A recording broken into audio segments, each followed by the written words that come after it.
नमस्कार मंडळी, तुमचं स्वागत आहे। तर आज बघूया ढाबा स्टाईल मटर पनीर कसं बनवायचं। त्यासाठी मी इथं 2 मोठे कांदे चिरून घेतलेले आहेत, 1 टोमॅटो चिरून घेतलेला आहे, काही लसूण घेतलेले आहेत सोलून, काजूचे काप घेतलेले आहेत आणि आता 1 ग्लास पाणी ओतून हा कुकर मी गॅसवरती ठेवणार आहे 3 शिट्ट्या होण्यासाठी।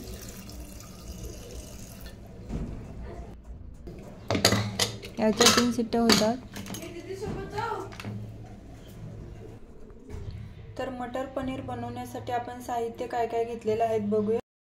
हे वाटाणे कच्चे आहेत। इथे 1 वाटी कांदा घेतलेला आहे, इथं लाल तिखट घेतलेला आहे, इथं घरगुती तिखट घेतलेला आहे आणि हा मसाला 1 चम्मच जिरा आणि 1 चम्मच धना दोघांची पावडर करून घेतलेली आहे। इथे 1 छोटा चम्मच बडीशेप घेतलेली आहे। तुम्ही बघू शकता इथं दालचिनी, 2-3 वेलची, तमालपत्र आणि 2 हिरव्या मिरच्या घेतलेल्या आहेत आणि पनीरचे क्यूब करून घेतलेले आहेत। तुम्ही बघू शकता 250 ग्रॅमला कमीच आहे हे पनीर। आपल्याला हळद लागणार आहे, त्यासाठी मी इथं हळद पण घेतलेली आहे आणि बटर लागणार आहे, तर आपण बटर पण घेतले। तर तुम्ही बघू शकता मी इथं कुकर लावून घेतलेला होता आणि 3 शिट्ट्या काढून घेतलेल्या आहेत आणि आता हे थंड सुद्धा झालेला आहे। तर तुम्ही बघू शकता इथं प्युरी बनवून तयार झालेली आहे आणि आता आपण कढई ठेवूया।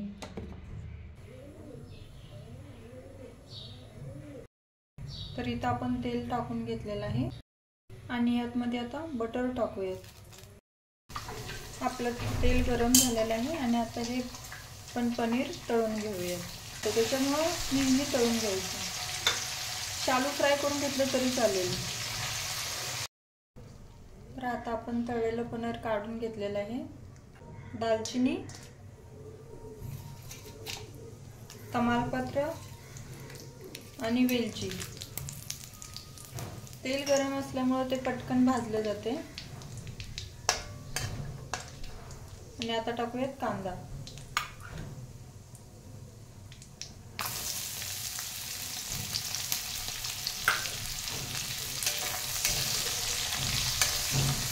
कांदा 2-3 मिनिट भाजून घेऊया।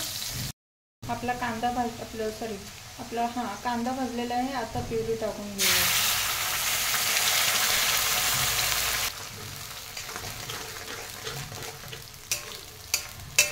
कांदा टोमॅटो आपण कुकरला शिट्टी लावून घेतल्यामुळे जास्त वेळ काही लागणार नाही याला।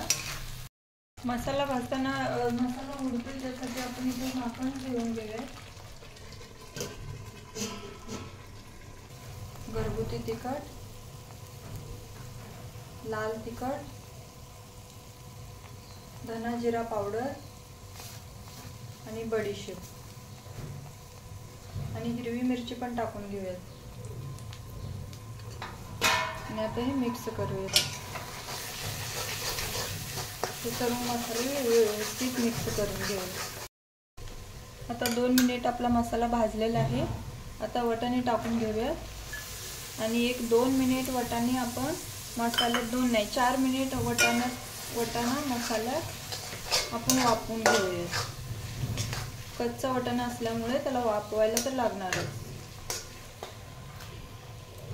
त्यासाठी आता इथे पण झाकण ठेवून घेऊया। 2 मिनिट झालेले आहेत। आपण झाकण उघडून बघूया। तर तुम्ही बघू शकता त्याला सुद्धा तेल सुटलेलं आहे। आता आपण जराशी पाणी टाकून घेऊया, त्याला करपू नये म्हणून आणि हलवूया। तुम्ही बघू शकता आपला वाटाणा चांगल्यापैकी शिजलेला आहे आणि आता आपल्याला हवं तेवढं पाणी आपण 1 पेला 2 पेला काय ते ओतून घेऊया। मी इथं 1.5 पेला पाणी घातलेलं आहे।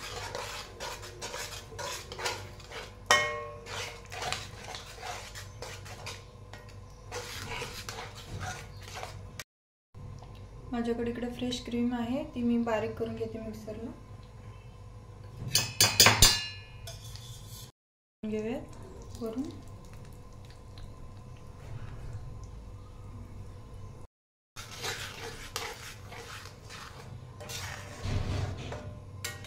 दोन मिनिट ह्याला शिजू देऊया आणि नंतर आपण आपलं पनीर घालूयात। आता आपलं पनीर टाकून घेऊयात, का तर शिजलेली आहे आपली भाजी।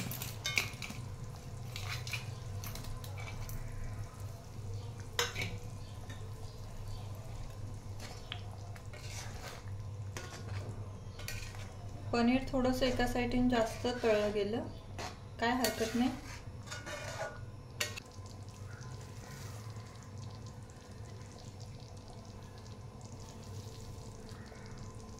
आणि आता फक्त 2 मिनिट भाजी आपली शिजलेली आहे, मटर पनीर। आणि आता आपण काढून घेऊयात डिशमध्ये। तर चला आता आपण काढूया डिशमध्ये। मटर पनीर एकदा बनवून नक्की एकदा करून बघचाल तर माझी रेसिपी फॉलो करचाल।